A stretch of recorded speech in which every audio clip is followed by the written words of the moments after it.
Hello, నమస్తే అండి. శ్రీమతి ఎద్దనపూడి సులోచన రాణి గారి గిరిజా కళ్యాణం నవల 5వ భాగానికి స్వాగతం అండి.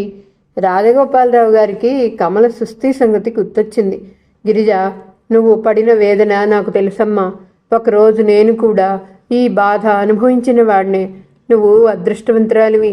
దేవుడు నిన్ను దయదలిచాడు. నీ దుఃఖం వ్యధ కొద్దిసేపే. నేను దురదృష్టవంతుణ్ణి, అందుకే జీవితాంతం గుండెల్లో మూట కట్టుకుని అనుభవిస్తున్నాను అనుకున్నారు. ఆయన వెళ్ళి కాఫీ గ్లాస్ తెచ్చారు. గిరిజ, ఇప్పుడైనా ఇక కాఫీ తాగుతావా అంటూ అందించారు. ఆ క్షణంలో ఆయన గిరిజ కళ్ళకి ఆపద్బాంధవులా కనిపించారు.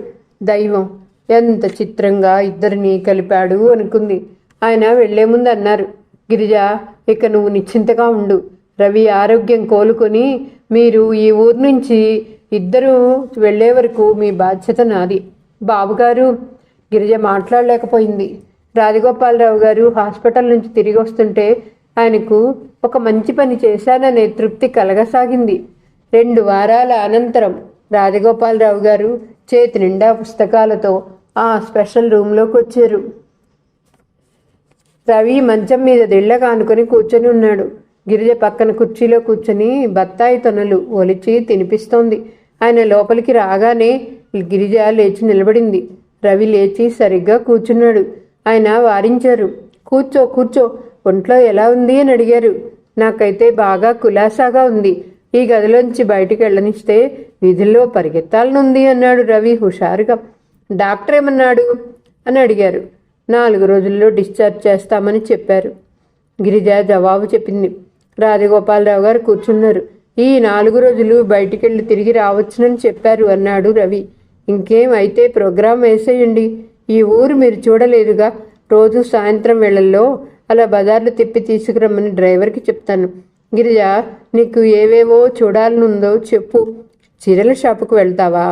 గిరిజ అవసరం లేదన్నట్టు తల తిప్పింది. మరేం కావాలి? అక్కకేం కావాలో నన్ను చెప్పమంటారా అన్నాడు రవి. చెప్పు, గిరిజకి ఏం కావాలి అన్నారు ఆయన. అక్కకి ఊర్లో ఏమీ చూడాలని లేదు, ఒకే ఒక వ్యక్తిని తప్ప అన్నాడు రవి. ఒక వ్యక్తా? ఆయన ఆశ్చర్యపోయాడు. అవును, ఎవరా వ్యక్తి ఆసక్తిగా అడిగారు. రవి గిరిజ వైపు చెప్పేస్తున్నావు సుమా అన్నట్టు చూసి చెప్పాడు. నాకు ఈ ఆపరేషన్కి ఒక దయామయుడు 2000 రూపాయలు పంపాడు. ఆయన సాయం చేయకపోతే ఇంత త్వరగా నాకు ఈ ఆపరేషన్ జరిగేదే కాదు అంటూ గిరిజ పేపర్లో ప్రకటన ఇచ్చిన వైనం అంతా చెప్పాడు. అంతా విన్న తర్వాత, ఓ సింతేనా, ఇదేం భాగ్యం. గిరిజకి ఆయన్ని చూడాలనుంటే నేను చూపించి తీరుతాను. ఏది అడ్రస్ ఉంటే ఇలా ఇవ్వండి. మా డ్రైవర్ ఉన్నాడే, వాడు కారడవిలో అయినా సరే గుర్తులు ఇస్తే మనిషిని పట్టి లాక్కు రాగలడు. అడ్రస్ లేదు. అది ఉంటే మేమే ఒకసారి వచ్చి చూసి వెళ్ళమని ప్రాధాయపడుతూ ఉత్తరం రాసేవాళ్ళం. అడ్రస్ మాకు తెలీదు, ఆయన ఇవ్వలేదు. గిరిజ బ్యాగ్ తెరిచి అందులో ఉన్న ఉత్తరం తెచ్చిచ్చింది. ఆయన ఉత్తరం చదవగానే కాసేపు ఆలోచనలో పడ్డారు. తర్వాత దాన్ని జేబులో పెట్టుకుంటూ నేను ప్రయత్నిస్తాను అన్నారు. ఆయన ఇంటికి వచ్చిన తర్వాత కూడా ఆ ఉత్తరాన్ని 10 సార్లు చదివారు. తర్వాత సాయన్నను పిలిచారు.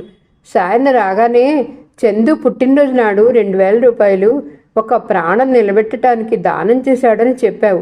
అదెవరో నీకు తెలుసా అని అడిగారు. చిత్తం అంటూ సాయన్న పేపర్ కటింగ్ తెచ్చిచ్చారు. రాజగోపాలరావు గారు చదివారు. చందు ఉత్తరం దగ్గర పెట్టుకొని సరిచూశారు. ఆ ప్రకటనకి ఈ సమాధానం సరిపోయింది. ఎంత విచిత్రం.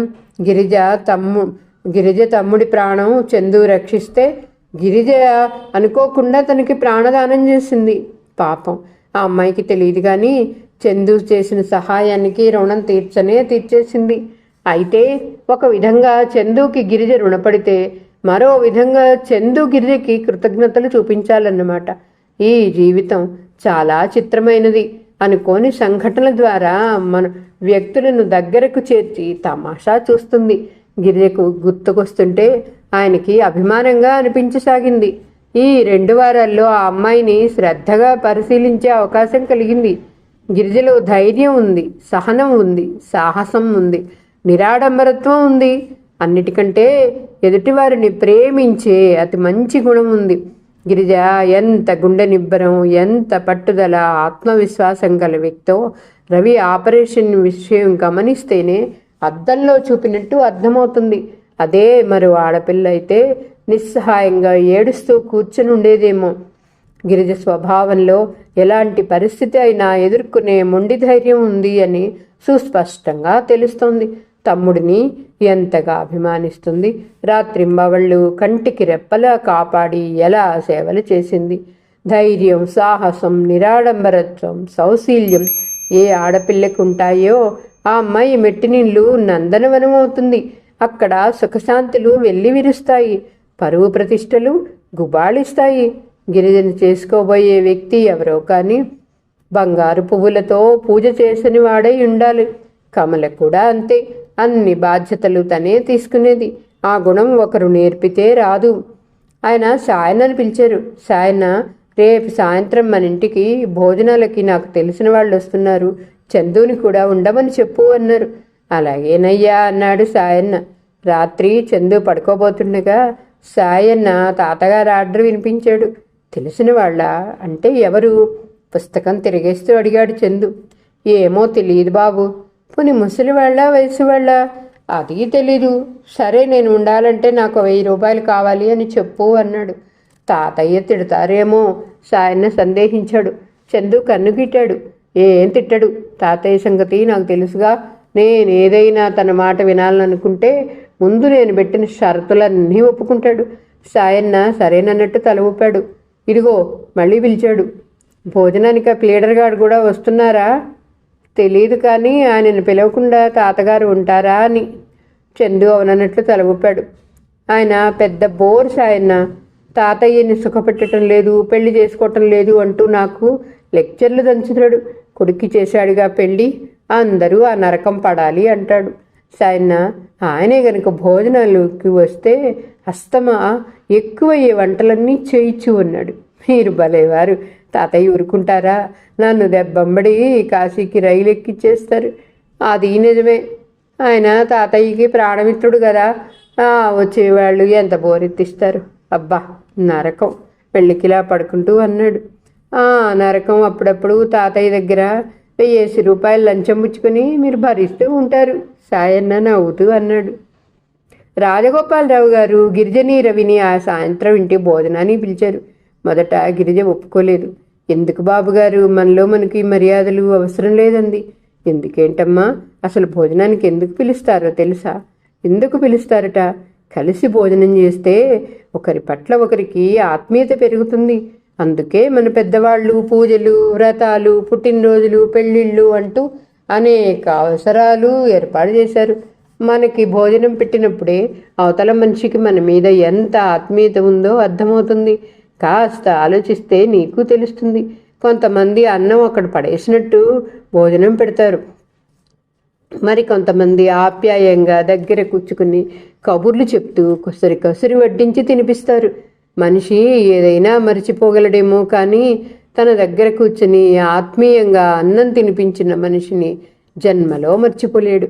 ఒకవేళ ఎవడైనా అలా మర్చిపోతే ఆ వ్యక్తిలో మానవత్వం అనేదే లేదు, పాషాణం అన్నమాట. మా వ్యాపారవేత్తలను చూడు, వ్యాపారానికి సంబంధించిన ఏ విషయాలు మాట్లాడుకోవాలన్నా మేము డిన్నర్ అనో లంచ్ అనో ఏదో ఒకటి ఏర్పాటు చేసుకుంటాం. ఎందుకో తెలుసా? మితంగా కడుపు నిండిన మనిషికి మనసు స్థిమితంగా ఉంటుంది, స్థిరంగా ఆలోచించగలడు. కలిసి భోజనం చేస్తున్నప్పుడు కోపతాపాలు అంతగా రావు. తర్వాత మనకు పరిచయమైన ప్రతి వ్యక్తిని భోజనానికి పిలవాలని అనిపించదమ్మా. మన మీద వాళ్ళకో వాళ్ళ మీద మనకో ప్రత్యేకమైన భావం ఉంటేనే పిలవాలనిపిస్తుంది. నా ప్రాణం నీవు రక్షించావు. నిన్ను మా ఇంటికి పిలిచి భోజనం పెట్టాలని నేను అనుకోవటంలో వింతేం లేదు. గిరిజ ఇక మాట్లాడలేకపోయింది. బట్టలు మడత పెడుతూ మౌనంగా ఉండిపోయింది. మిమ్మల్ని భోజనానికి రమ్మంటంలో ఇంకో ముఖ్యమైన విషయం కూడా ఉంది అన్నారు ఆయన. ఏమిటది అన్నాడు రవి. నీకు ఆపరేషన్ చేయటానికి సాయం చేసిన దయామయుడు, మీ గిరిజ కళ్ళల్లో దేవుడు ఆ చంద్రశేఖర్ ఉన్నాడే, ఆ మహానుభావుడు ఎవరో కాదు, తీరా చూస్తే మా దగ్గర బంధువే. ఏమిటి? గిరిజ మడత పెడుతున్న చీర వదిలేసి వచ్చింది. నిజంగానా? రవి ఉత్సాహంగా అడిగాడు. నిజంగానే. గిరిజ మరి ఆ మహానుభావుడిని చూడాలని అనుకుంది కదా, చూపించి తీరాలనుకున్నాను. నిన్న నేను వెళ్ళగానే మా మేనేజర్ని సాయన్నని పోస్టాఫీస్ మీదకి దండయాత్ర పంపించాను. మీరు ఆ వ్యక్తి ఎవరో చెప్తారా? చెప్పరా? చెప్పినట్లయితే సంతోషంతో మీకు 110 రూపాయలు కానుకగా ఇచ్చుకుంటాం. చెప్పకపోతారా? మీ పై అధికారులు మాకు తెలుసు, ఏదో విధంగా మీ ఉద్యోగం ఓడబెరుకుతామన్నాం. పాపం వాళ్ళు అసలు బెదిరింపుల వరకు రానేలేదు. మా కానుకకే సంతోషపడి ఆ వ్యక్తి వివరాలు చెప్పేశారు. తీరా చూస్తే ఆ మహానుభావుడు ఎవరో కాదు, మా బంధువే, మా రక్తం పంచుకు పుట్టినవాడే. బాబుగారు, నిజంగానా? గిరిజ పట్టలేని ఆనందంతో అడిగింది. రాజగోపాలరావు గారు గిరిజ ముఖంలో వెలిగిపోతున్న సంతోషాలను తదేకంగా చూస్తున్నారు. గిరిజ అంటోంది, ఆయన కనిపిస్తే ఒక్కసారి ఆ పాదాలకు నమస్కరించాలనుంది. నా తమ్ముడికి ప్రాణభిక్ష పెట్టిన వారి రుణం నా జన్మలో తీర్చుకోలేను అని చెప్పాలని ఉంది. చెబుదువు గాని నీకు ఆ క్షణం వచ్చే వరకు నేను సాయం చేయాలనిగా నా తాపత్రయం అంతా. ఆయన ఎలా ఉంటారు బాబుగారు? రవి కుతూహలంగా అడిగాడు. ఎలా ఉంటాడా? ఆయన క్షణసేపు గుర్తుకు చేసుకున్నట్లు ఆగారు. తర్వాత వర్ణించి చెప్పాడు. వయస్సు 50 సంవత్సరాల పైనే ఉంటుంది. బట్టతల, నల్లగా ఉంటాడు. నశ్యం పిలిచి అలవాటుంది. పొట్టిగా బక్కగా ఉంటాడు. రవి చేదు తిన్నట్టు మొహం పెట్టాడు. అరే, అదేదో నేను సినిమాలో హీరోలా ఊహించుకున్నాను. ఎందుకంటే సినిమాలో హీరో లాంటి వాళ్ళే అలాంటి పనులు చేస్తారేమో. గిరిజ రవి తలపై చేయి వేసింది. ఏమిట్రా అది? ఆయన రూపం మనకెందుకు? ఆయన గొప్ప మనిషికి దండం పెట్టాలి. గిరిజ కళ్ళలో రవంత కూడా ఆరాధనా భావం తగ్గకపోవటం ఆయన గమనించారు. అందుకే ఆయన ఎవరితోటి కలవడు. ఆడవాళ్లతో అసలే మాట్లాడు. అసలు చాలా కోపిష్టి. ఎవరైనా పొగిడితే చర్రున ఏదో ఒకటి అంటాడు. ఆయనను కూడా భోజనానికి పిలిచాను. మీరు ఆయన్ని చూడగానే ఎక్కువే మాట్లాడొద్దు. మీ రుణం తీర్చుకోలేమండి. మీరు మాకు చాలా సాయం చేశారు అంటే చాలు. గిరిజా రవి అలాగే అన్నట్టు తలూపారు. గిరిజంది, బాబుగారు, మేమే రకంగానైనా ఆయనకి సహాయపడే అవకాశం దేవుడు కలగజేస్తే ఎంత బాగుంటుంది. చెప్పానుగా, ఆయన ఎవరితోనూ కలవడని. ఏ అవసరం వచ్చినా ఎవరి సాయం తీసుకోడు. గిరిజ తల ఊపింది. ఆయన ఆ ఉత్తరం ధోరణిలోనే ఆ ప్రత్యేక వ్యక్తిత్వం. మనుషులకి ఎడంగా ఉండాలనుకుంటే దూరం స్పష్టంగా తెలుస్తుంది అంది. సాయంత్రం కారు పంపిస్తాను, మీ ఇద్దరు రండి అని చెప్పి రాజగోపాలరావు గారు వెళ్ళిపోయారు. గిరిజ వెంటనే కూర్చొని మధుకు ఉత్తరం రాసింది. మధు, నువ్వు రాసిన ఉత్తరం అందింది. రవి కోలుకున్నాడు. 4-5 రోజుల్లో డిశ్చార్జ్ చేస్తామని అనుకుంటున్నాను. నువ్వు ఎలా ఉన్నావు? నీ కొత్త ఉద్యోగం ఎలా ఉంది? నేను క్రితంసారి ఉత్తరంలో కూడా రాశాను. నువ్వు ఇక్కడికి రాలేనందుకు నువ్వు అంతగా బాధపడద్దు. నాకిక్కడ ఏ లోటు లేదు. దేవుడి దయ వలన రాజగోపాలరావు గారి పరిచయం లభించింది కదా, ఆయన అండగా ఉన్నారు. డబ్బుకి ఎటువంటి ఇబ్బంది లేదు మధు. ఈరోజు ఒక అద్భుతమైన సంఘటన జరిగింది. రవికి సాయం చేసి ప్రాణం మోసిన ఆ ధర్మాత్ముణ్ణి నేను రేపు చూడబోతున్నాను. ఆయన ఎవరో కాదు, రాజగోపాలరావు గారి దగ్గర బంధువట. ఆయన్ని చూడబోతున్నాను అంటే ఎంత సంతోషంగా ఉందో. రాజగోపాలరావు గారు సాయంత్రం నన్ను, రవిని వారింటికి భోజనానికి పిలిచారు. అక్కడికి ఆయన కూడా వస్తున్నారట. ఆయన్ని చూసి తిరిగి రాగానే నీకు ఉత్తరం రాస్తాను మధు. ఏ చిన్న విషయం జరిగినా నీకు చెప్పాలనిపిస్తుంది. అది సంతోషం కానీ, దుఃఖం, బాధ కానీ, కోపం కానీ నీతో పంచుకోవాలనిపిస్తుంది. నేను ఎన్నోసార్లు ఇట్లా ఎందుకు అనిపిస్తుంది అని నాలో నేను తర్కించుకుంటాను. నా అంతరాత్మ ఏమని జవాబు ఇస్తుందో తెలుసా? మధుమూర్తి నీ ప్రాణమిత్రుడు, నీ మంచి చెడ్డలు అతను తన స్వంతం అన్నట్టు భావిస్తాడు అంటోంది. అదే నిజమైతే నేనెంత అదృష్టవంతురాలిని కదూ. ఈ ప్రపంచంలో డబ్బు సంపాదించుకోవచ్చు, కానీ పేరు సంపాదించుకోవచ్చు, కానీ మంచి మిత్రుడిని సంపాదించలేం కదా. అది కేవలం మన అదృష్టం. నన్ను అడిగితే ఈ లోకంలో మంచి మిత్రులు గల వ్యక్తి అందరిలోకి అదృష్టవంతుడు అంటాను. నాకు ఈ ప్రపంచంలో రవి తర్వాత నువ్వు తప్ప ఇంకెవరున్నారు? ఎక్కువగా రాసేశాను. నా మనసులో తోచినవన్నీ చెప్పటం, నువ్వు మౌనమూర్తిలా వినటం నాకు అలవాటేగా. మౌనమూర్తి, అవును, అక్షరాల ఆ పేరు నీకు వర్తిస్తుంది. అంత తక్కువగా మాట్లాడటం ఎలా సాధ్యం మధు? వచ్చే ముందు ఉత్తరం రాస్తాను. నీకు సెలవు దొరికితే బెజవాడొచ్చి స్టేషన్కి వద్దువు కానీ. మధు, రవి ఆపరేషన్ అయిపోయింది. ఇంకా నాకు దిగులేముంది, మేఘాల్లో తేలిపోతున్నట్లుంది. ఈ ఆనందం నీతో కలిసి ఎప్పుడు పంచుకుంటానా అని ఎదురు చూస్తున్నాను. జవాబు రాస్తావు కదూ? రేపు ఉత్తరం రాస్తానుగా, అది కూడా చదివిన తర్వాత ఏకంగా ఒకేసారి జవాబు రాయి. ఉంటానే, నీ గిరిజ. గిరిజ ఆ ఉత్తరం 1-2 సార్లు చదివింది. ఎక్కడా అతిగా ఏమనిపించలేదు. ఒక కవర్లో పెట్టి అంటించి అడ్రస్ రాసింది. మధుకి చెప్పడానికి ఎన్ని కబుర్లు, ఉత్తరాల్లో ఎన్ని రాసినా ఇంకో ఎన్నో చెప్పేవి మిగిలిపోతూనే ఉంటాయి. సాయంత్రం అవుతుండగా కారు వచ్చింది. గిరిజ, రవి ఆ కారులో రాజగోపాలరావు గారి ఇంటికి వచ్చారు. ఆయన గుమ్మంలోనే ఎదురయ్యారు.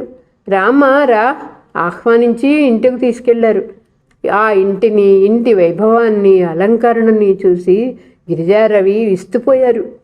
రాజగోపాలరావు గారిని చూస్తే డబ్బున్న మనిషి అని తెలుస్తుంది, కానీ మరీ ఇంత ధనవంతుడని వాళ్ళు అనుకోలేదు. ఆయన మాటల్లో అహం కానీ భేషజం కానీ లేస మాత్రం కనిపించవు. ఆయన స్వయంగా దగ్గరుండి ఇల్లంతా చూపించారు. కూతురు ఫోటో చూపించి సగర్వంగా ఎన్నో విషయాలు చెప్పారు. కిటికీలోని చూస్తే 100 వరహాల చెట్లు, సంపంగి, మాలతీలతలు కనిపిస్తున్నాయి. అవి నా కూతురు నాటినవే నేను చెప్తూ అని. కమల ఎక్కడికి వెళ్ళింది అని అవి తనను అడుగుతున్నట్టే ఉంటుందన్నారు.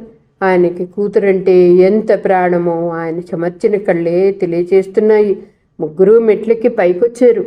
పై అంతస్తులో తాళం వేసిన ఒక గదిని చూపిస్తూ, ఇది నా మనవడి గది, వాడు ఎప్పుడు ఇంటికి వస్తాడో, ఎప్పుడు ఇంట్లోంచి బయటికి వెళ్తాడో ఆ పరమాత్ముడికే తెలియాలి. ఎంతసేపు స్నేహితులు వాళ్ళుంటే వాడికి ఇంకేం అవసరం లేదు. గుర్రాల పిచ్చి ఒకటి బాగా ఉంది. నేను అనుకోవటం వాడి మనసు కూడా ఎప్పుడు గదిలానే మూసి ఉంటుంది. అందులో నుంచి వాడు బయటకు వచ్చి ఎదుటి వారిని పలకరించాల్సిందే తప్ప ఇంకోళ్ళకి అందులో ఉండదు. గిరిజ సానుభూతిగా ఇంకొడుతూ వింటుంది, కానీ ఆయన మాటల్ని శ్రద్ధగా మనసుకు పట్టించుకోవట్లేదు. గిరిజ హృదయం మరొకరి కోసంలో లోపల మహా ఆతురతగా ఎదురుచూస్తుంది. ఆ గది తలుపు తెరిచి ఆ తాళం చెవి తన కొంగుకు ముడివేసుకోగల అమ్మాయి కోసం నేను గాలిస్తున్నాను అన్నారు ఆయన. టైం ఎంత అయిందోనని గిరిజ గడియారం వైపు చూస్తోంది. ముగ్గురు కిందికి వచ్చారు. రాజగోపాలరావు తన కుటుంబం ఫోటోలున్న ఆల్బమ్ ఒకటి తీసుకొచ్చి ఇచ్చారు. అది కూతురు తయారు చేసిందిట. ఆవిడ చిన్నప్పటి నుంచి వయసు ఎలా పెరుగుతూ మార్పులు వస్తుందో వరుసగా ఫోటోలున్నాయి. ఆవిడ యుక్త వయసులో ఉన్న ఫోటోలు, పెళ్ళైన తర్వాత భర్తతో కలిసి తీర్చుకున్నవి, తర్వాత ముద్దులు మూటగట్టే కొడుకుతో ఉన్న ఫోటోలు అన్నిటినీ గిరిజ చూస్తోంది. ఆ ఫోటోలు అంత క్రమపద్ధతిగా అతికించటంలో ఆవిడ క్రమశిక్షణ ఎలాంటిదో తెలుస్తోంది. గిరిజ తిరగేస్తోంది. ఆవిడ ఫోటోలు తర్వాత కనిపించలా. రాజగోపాలరావు గారివి మనవడివి ఉన్నాయి. అవి రకరకాలుగా ఉన్నాయి. ఆయన ప్రతి సంవత్సరం మనవడికి పుట్టినరోజు నాడు కేక్ తినిపించేవిగా ఉన్నాయి.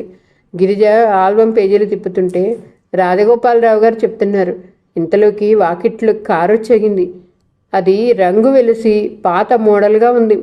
అందులోంచి ముక్కుపుడం పీలుస్తూ శేషారత్నం దిగాడు. ఆయన చూడగానే గిరిజారవి ముఖాలు చూసుకున్నారు. ఆయన హాచ్ హాచ్ అంటూ అప్పుడే 3 తుమ్ములు తుమ్మి లోపలికి వచ్చాడు. రాజగోపాలరావు గారు లేచి ఎదురెళ్ళారు.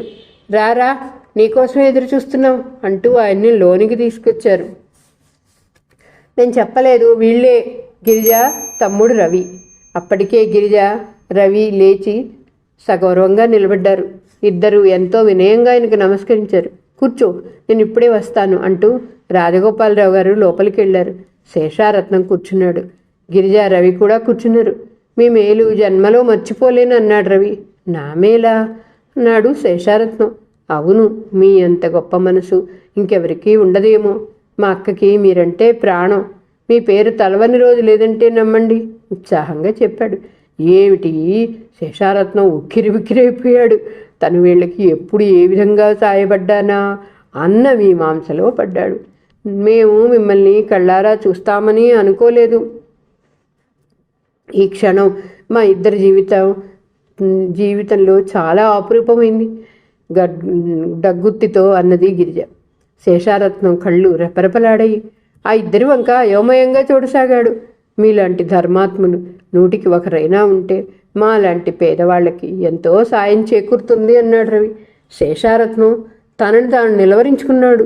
వీళ్ళకి నేనేదో సాయం చేశానంటా ఉంటాను, ఎక్కడో ఎప్పుడో మర్చిపోయాను అనుకున్నాడు. ఇంత అందమైన ఆడపిల్ల ఇలా కృతజ్ఞతలు చెబుతూ రోజుకు మీ పేరు తలుచుకుంటున్నానంటుంటే ఆయనకి చెప్పలేనంత ఆనందం ముంచుకొచ్చింది. గర్వంతో ఛాతీ నిటారుగా అయింది.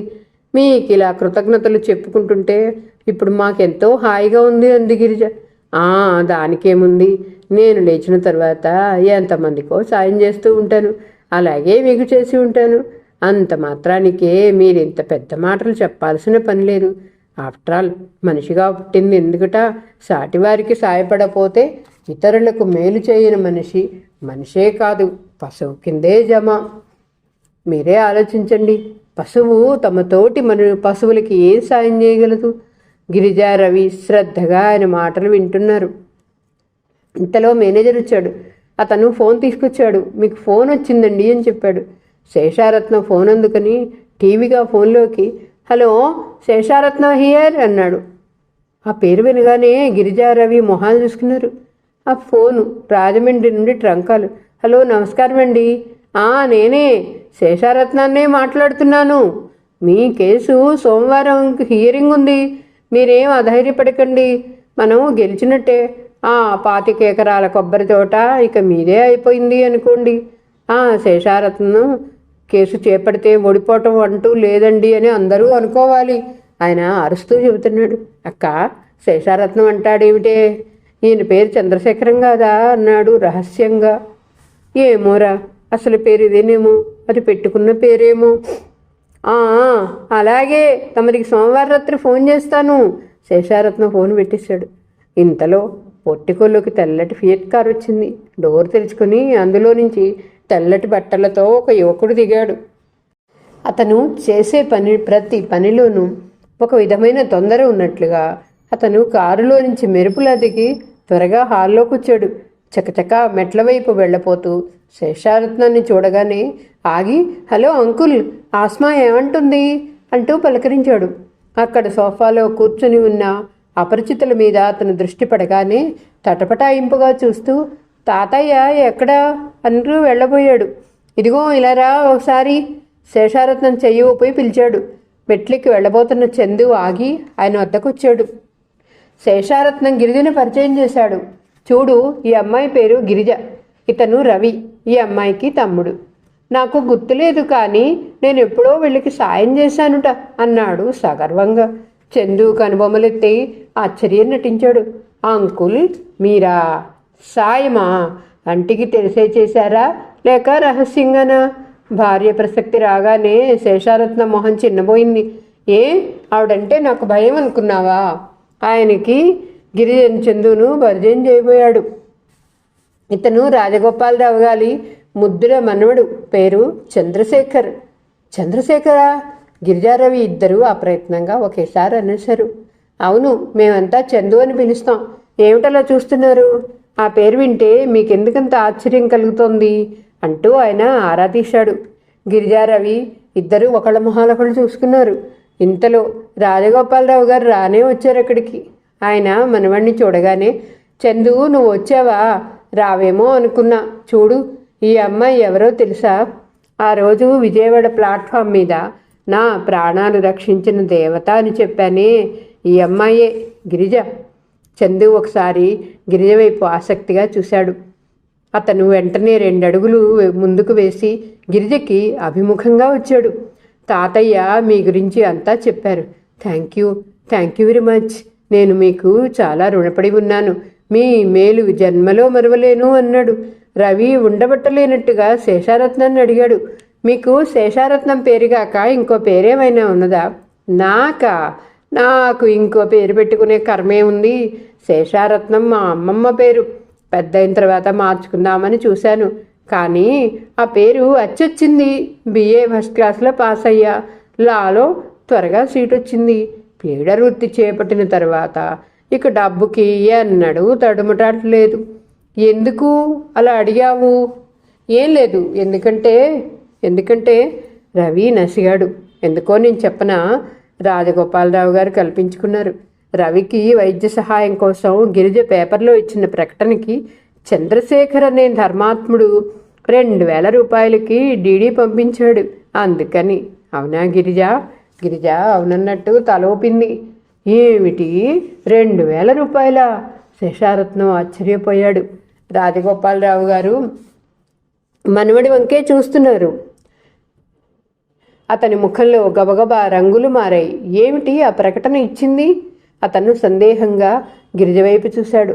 అవునరా చందు, నువ్వు నీ పుట్టినరోజు నాడు మీ అమ్మ జ్ఞాపకార్థం చేసే మంచి పనిగా పేపర్లో ఒక అనాథ యువతి తన తమ్ముడికి హృద్రోగం ఉందని వైద్య సహాయం చేయమని అభ్యర్థిస్తూ ఇచ్చిన ప్రకటన చూసి సాయన్న ద్వారా 2000కి డీడీ పంపావే, ఆ అమ్మాయే ఈ గిరిజ. ఈ కుర్రాడు ఇతనే. నువ్వు పంపిన డబ్బు ద్వారానే ఈ అబ్బాయికి ఆపరేషన్ జరిగింది, కోలుకున్నాడు. ఏమిటి నిజంగా? చందు నమ్మలేనట్టుగా గిరిజ వైపు రవి వైపు చూస్తున్నాడు. అవును చిన్నబాబు, ఈ సంగతి మాకు నిన్ననే తెలిసింది, అక్కడున్న సాయన్న అన్నాడు. Really glad to meet you.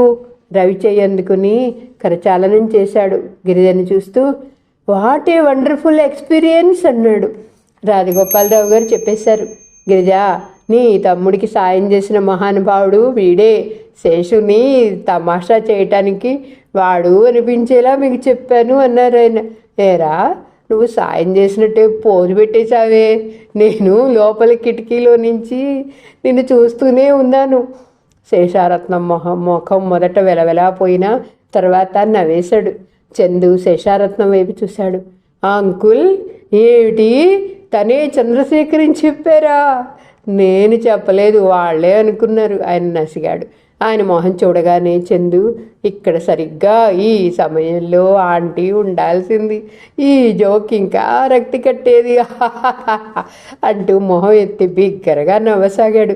Rajagopala Rao గారు కూడా నవ్వారు. శేషారత్నంకి కూడా నవ్వొచ్చింది.